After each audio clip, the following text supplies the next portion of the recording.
All right, this is Robert again, and we're bringing news and views into modern times.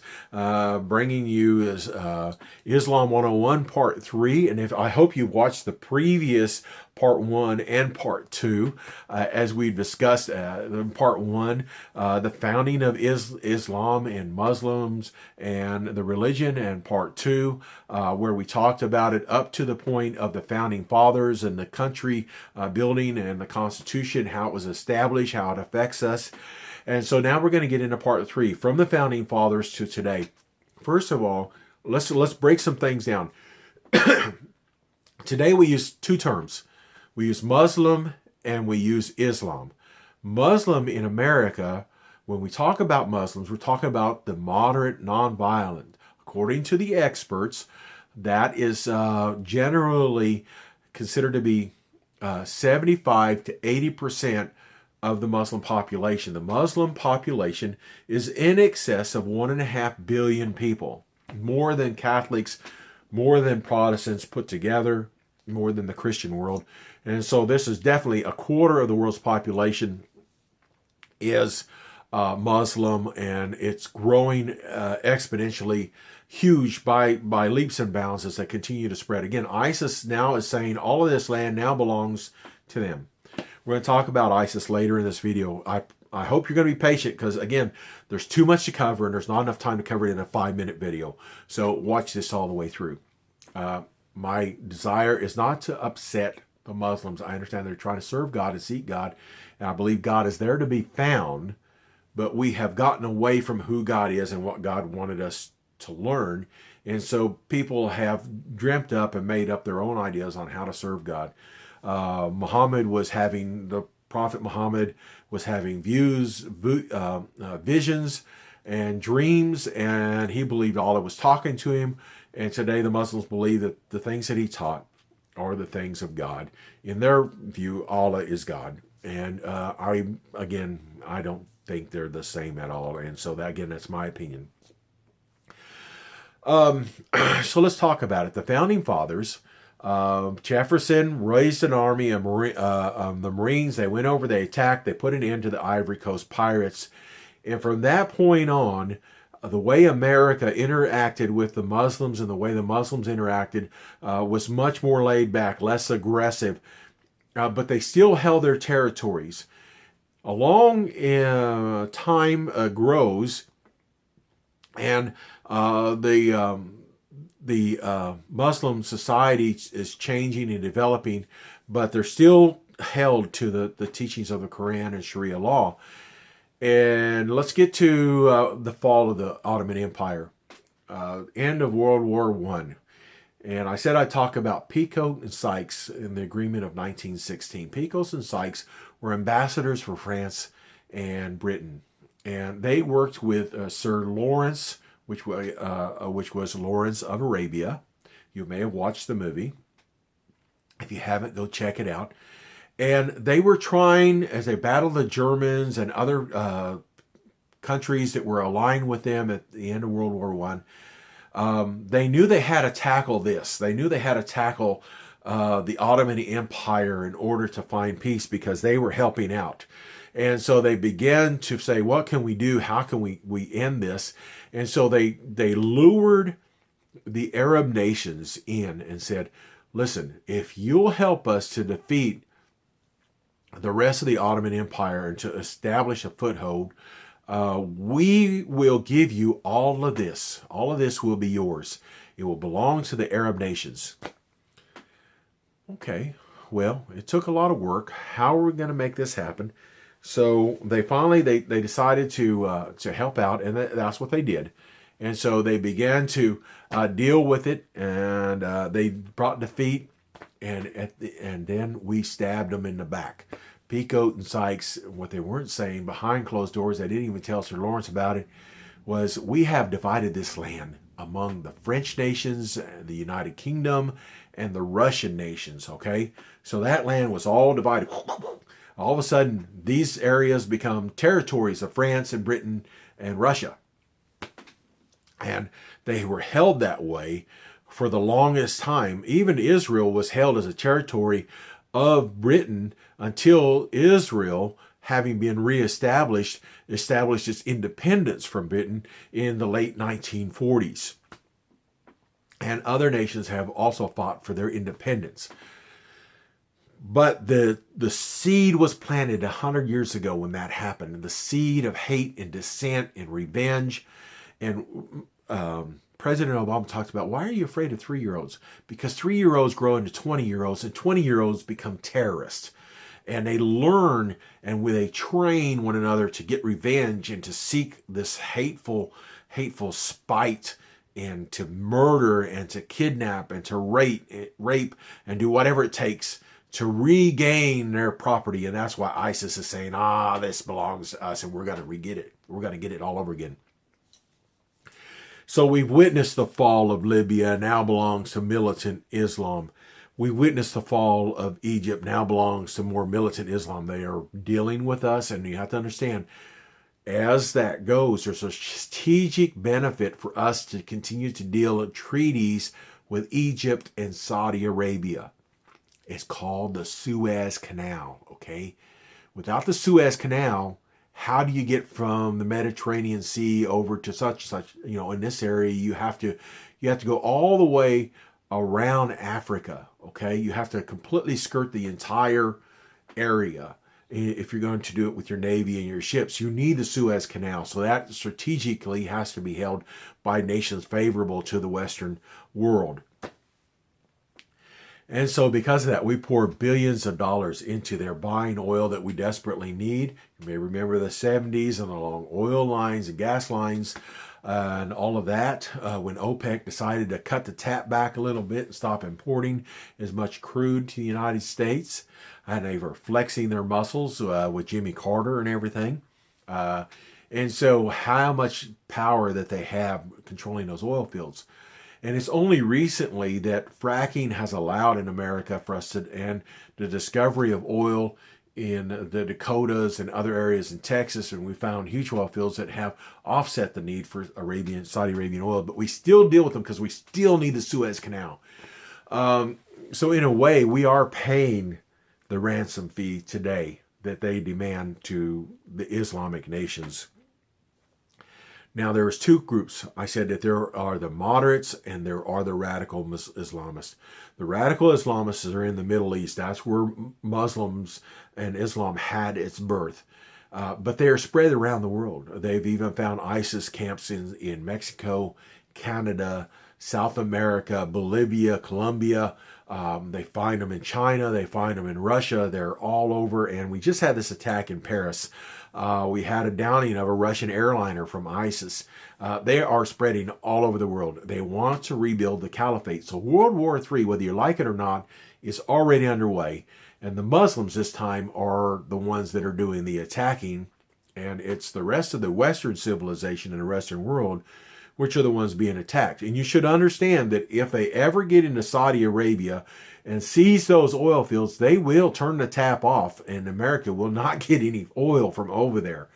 And so it's in their best interest to take over Jordan, like they have Syria, like they have Lebanon, like they have the Sudan and the Congo and all these areas, and they're going to continue to spread, and Syria is just one part of that. Now, when we talk about Syrian refugees, Iraqi refugees, Afghanistan refugees, you have to understand that Christianity's been over there for millennia.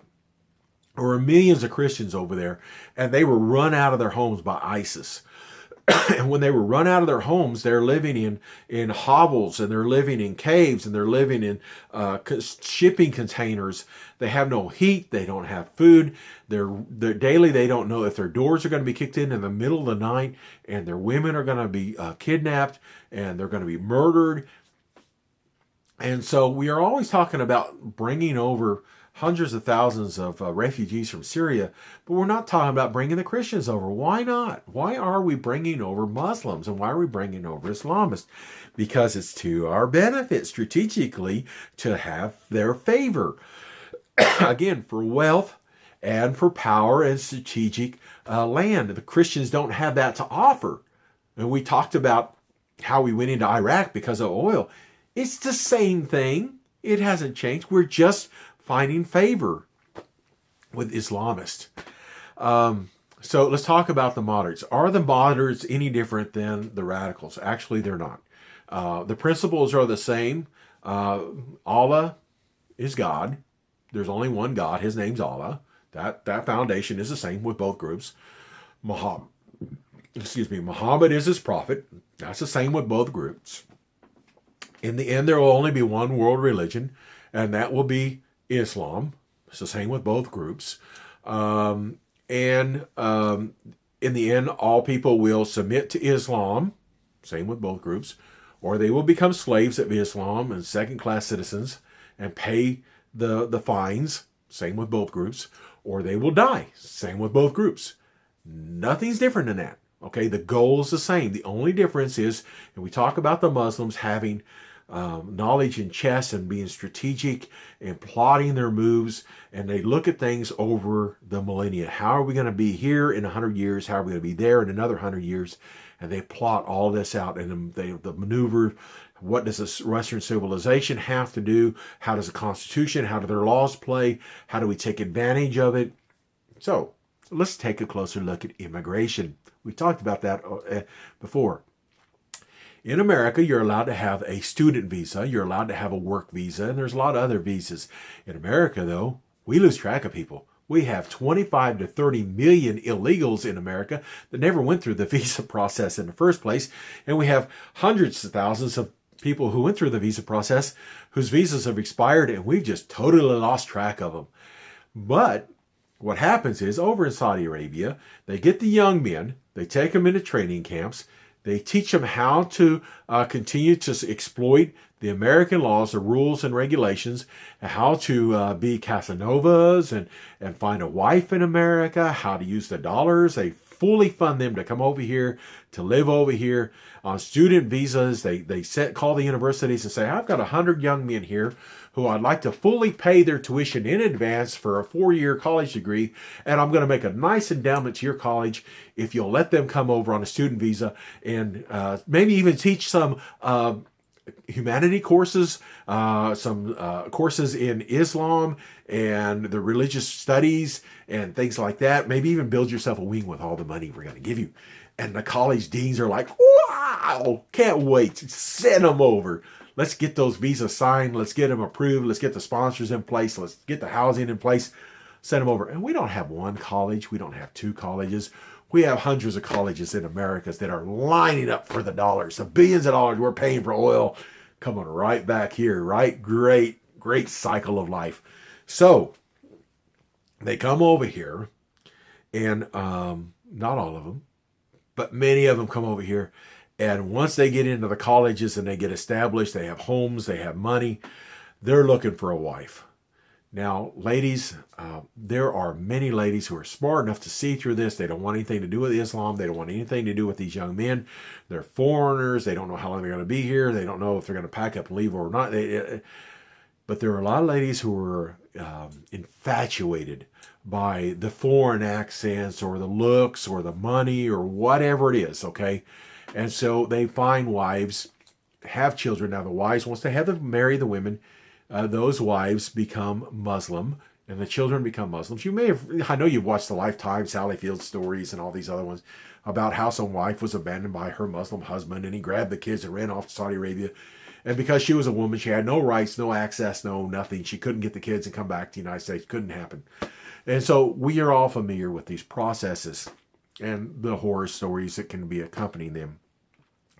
We're familiar with how Sharia law has come into the United States, and there are whole communities now that are, the majority of the citizens in there are Muslims, and how that honor killings are taking place across the nation.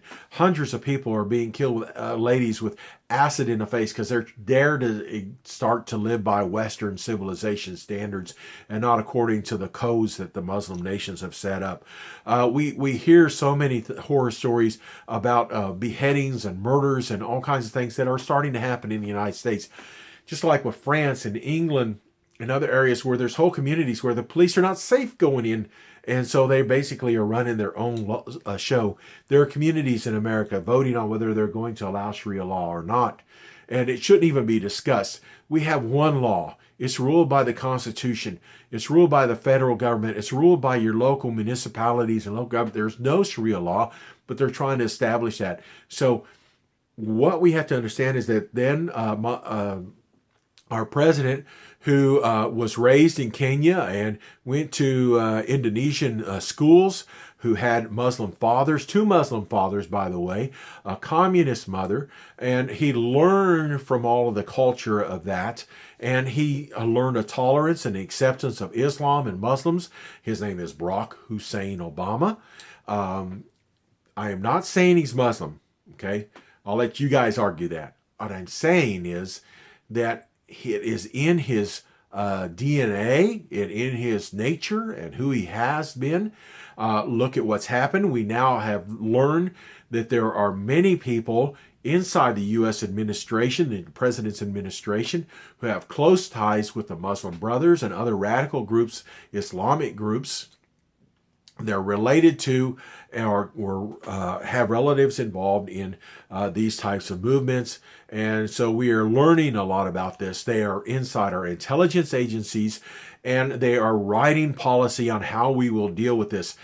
Valerie Jarrett, the president's closest advisor, was raised in Iran, and she is Muslim through and through. I mean, you can just go on. Hillary Clinton's closest advisor is the young lady is attached to the Muslims, and so they have Barack Hussein Obama has President Obama has stripped everything dealing with radical Islam out of the administration. We knew we were at war with radical Islam, and all of a sudden we can't even mention radical Islam as far as the administration is concerned. Any references to radical Islam, to its tactics, to its recruiting procedures, to its cell development, to terrorist organizations, anything that has to do with radical Islam or Muslims, militant Muslims, it's been stripped away from CIA training manuals, from FBI training manuals, from military training manuals, anything, intelligence agencies. It's all been gutted. It's not in there. CARE was a non-indicted co-conspirator in the 9/11 attacks and was found to be supportive of several terrorist groups, funneling money towards these things. And yet they are routinely, not only in the nation, they continue to sue people who they don't like the way they talk about Islam or the Muslims or the faith or anything. They're constantly dragging people in court, making it very difficult for them to continue to spread the word. News agencies, media moguls, whether they're in Hollywood or Fox News or CNN or any of the channels, whether they're CBS, ABC, NBC, they cannot, I don't care if it's Saturday Night Live, cannot write anything that's hostile towards Islam, even if it's comical or a reality show, or it's just tells the truth of who Islam is. When they did 24 and they were talking about terrorists and bombings, they could not mention radical Islam, okay? They get shut down right away. Phone calls start to ring. People start to say, you can't mention Islam, you can't mess with Muslims, you can't go there, you can't do that. And then what we've done is we've went further than that. Not only can Hollywood and the news and the media, as far as the print and magazines and all this, not tell you the truth about Islam and who they are and what they do and their tactics, their recruiting policies, how they're spreading around the world, how they're attacking people, about honor killings like they're taking place. They can't tell you any of that. But on top of all of that, they have gone into the colleges. And like I said, the student visas and all that, they're educating them about being sympathetic. And then they went past that. Now they're in the high schools and elementary schools, and they're actually having Islam days where they're teaching how to pray to Allah, how to do Muslim prayers. They're having women or the girls show up in burqas, and they're having sensitivity classes towards Islam and Muslim. You could not do this for Christianity. You can't even have the nativity scenes in schools. You can't have Christmas plays anymore. They're holiday plays. You can't mention Jesus Christ. You can't mention God at a commencement speech. You can't say, I give honor and glory to God. You can't. I mean, it's the administration is not allowed. School teachers are not allowed. It's not anywhere in the state level because separation of church and state. But Islam, it's out there. Now, these are just some of the things that are taking place. These are just some of the things you should be aware of. What we've done then is the moderate, non-aggressive, peaceful Muslims have the same values and principles as the aggressive militant Muslims. They are playing a different game, a different chess game. This is how they're moving into America and seizing America and taking over American cities and states and laws, and how they're educating and re-educating children and the ways of Islam, and all the way through the colleges, how professors are promoting it. All this is taking place. This is modern day America. Completely opposite of what the Founding Fathers would have allowed. Completely opposite of what we should be aware of. This is the Trojan horse, okay? It looks perfectly innocent on the outside, but on the inside, it's death and murder and hate and corruption and ultimately defeat of the nation that was undefeatable because comes inside the walls. And it was said, how is America eventually going to fall? It's not going to fall from its enemies on the outside. It's going to fall from decay on the inside. Okay? Radical Islam's still out there. They're only 20 to 25%. But remember that when America stood up and fought Britain, it was not the majority that defeated Britain. It was 10, 15% of the people that stood up and fought. And that's who defeated Britain in the British, because every one of them owned a rifle, owned a gun. America was still a wilderness. The British didn't know how to fight in that. And they knew when they came over here, General Cornwallis and others said, hey, there's no way we're going to defeat them on their own land, even though they were a minority of the people. Same thing happened in the Soviet Union. When the czars were overthrown and when the revolution happened over there, the communist revolution, it was a minority of the people. And they killed 20, 30, 40 million people when they seized the farmlands and the industry and put people in charge who had no idea what they were doing. And their population was starving to death. The communists didn't care because they now possessed everything. It was the land of the whole of the state, of the country, and everything belonged to them. And that's what they were interested in. They didn't care how many people died in the process. And the peaceful majority of people, they didn't have any voice in it. They had no say. When the Nazis seized Germany and they began to kill 20 million people during World War II, 6 million Jews alone in the concentration camps, they were not the majority. They were the minority. And the peaceful majority, they had no say. When the communist Chinese took over, it was the minority again. And the peaceful majority, they had no say. When Chairman Mao killed 60 million of his own people, the peaceful majority had nothing to say about it. They couldn't say anything about it. It's the same way in America. The peaceful, moderate Muslims that you may run into and think, oh, that's the best person out there ever. You have to understand what Islam is, what their principles are, what their goals are, what they're trying to achieve. And that may be the nicest person you've ever met in your life. And you may say, man, I've got to learn about the Muslims and about who they are, and may even think about converting to it. But understand the nature of the beast, okay? Part of the tithes and the alms that they donate every week when they get together, with the lessons they learn, is going to a general pot, and that money is going to support the radicals. They don't dare speak up. When's the last time you saw millions of moderate, peaceful Muslims marching the street? Hundreds of thousands. It's not happening. Occasionally you'll find one or two who will speak out against the radicals, but they're very few and far between because they're intimidated and they're afraid to speak out because they know that the radicals are ultimately the ones in control of the nation of Islam. The Muslims that are working towards the same ends, the same goals, even though they seem peaceful. I hope you've learned something about Islam in my introduction to Islam, my Islam 101, and we broke it into these 3 different parts. When you talk about bringing 100,000 or 200,000 Syrian refugees in the United States, and you talk about putting them into the States, you're not just talking about bringing people over here who want to assimilate into American culture and learn to be good Americans and honor the laws of America and the traditions of America. You're talking about bringing people over who have a whole different agenda. And many of those who are in there, you have to ask yourself, why are 75 or 80% of them single young men? Where are the women? Where are the children? It's because we're watching an invasion force and the armies of the Muslim countries come over. Why aren't they being taken into Muslim countries? Why is Saudi Arabia taking them in, and Uzbekistan and Afghanistan and Iran and Iraq? And why aren't they taking all these refugees in?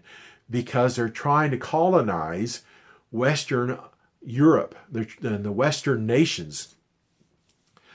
Our president, President Obama, is sympathetic to them. He will never talk about radical Islam. He will never identify them. They even said we don't even have time to vet all these people. It's impossible for us to vet them. We can't even keep track of the people who come over here on visas. How are we going to vet people coming over here by 100,000? This year alone, he's going to fly in 100,000 refugees from Islamic countries. What happens when you give these people the right to vote? They change the political landscape of the nation. They change the future of your children and your grandchildren. Our founders looked 50, 100, 200 years into the future. That's why our Constitution has been written in a way that has lasted over 230 years, because they studied ancient history. They cherry-picked the best parts throughout the stuff that didn't work, was tried and tested in history, in memorial, and they knew what to keep. They knew the limits when it came to other religions, and they knew you cannot have a religion that sacrifices people, that kills people, that abuses people, that wipes people out in the name of their God. It doesn't matter. They came here because of religious persecution. They came here because of persecution of the country and the state. When you look at this map, and you might be wondering, what's all this colored section on this map? These are countries that are currently, and it goes into China, hostile to the Christian faith. Why are we not sending all those millions of Christians who have been run out of the lands that are now occupied by ISIS and the radical Muslim countries? Why are we not taking in these millions of Christians? Why have we taken in 40 to 1, 40 Muslims for every one Christian that we brought into this country? Why is that? Because this America has declared war on God. America and its leaders no longer promote the Christian values and faith that this nation was based upon. Why have we never won a war since the end of World War II? Because in 1947-48 area, the Supreme Court put an end to prayer in schools. They declared war on God. They took the Ten Commandments out of school. They took the Bibles out of school. They took mentioning Jesus Christ out of schools. Only out of schools, but out of the public domain, out of the politics. Everything, separation of church and state. They stepped in and did what was not done in 200 years of American judicial history. The courts have no rights interfering with the free practice of religion when that practice of religion does not take away, it doesn't kill and it doesn't steal from another person, then that religion should have free exercise. That's not what's happening today. We're in danger as a nation and our future. I beg you to stand up for God. I beg you to stand up for Jesus Christ and to witness for them and to understand that Muslims are like you and me. They put their pants on one leg at a time. They're sinners like we are. They need Jesus Christ just like we do. And they need somebody to tell them about Christ. How can they learn about Christ? How can they learn the gospel unless somebody tells them? Please be that person. We're going to go into other Bible studies over time, and I appreciate your time today.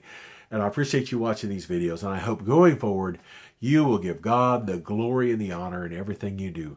That you'll remember that the love of Christ and the laws are to serve God and to serve your fellow man. Amen. Okay, thank you for your time, and I hope that you continue to grow in your Christian faith.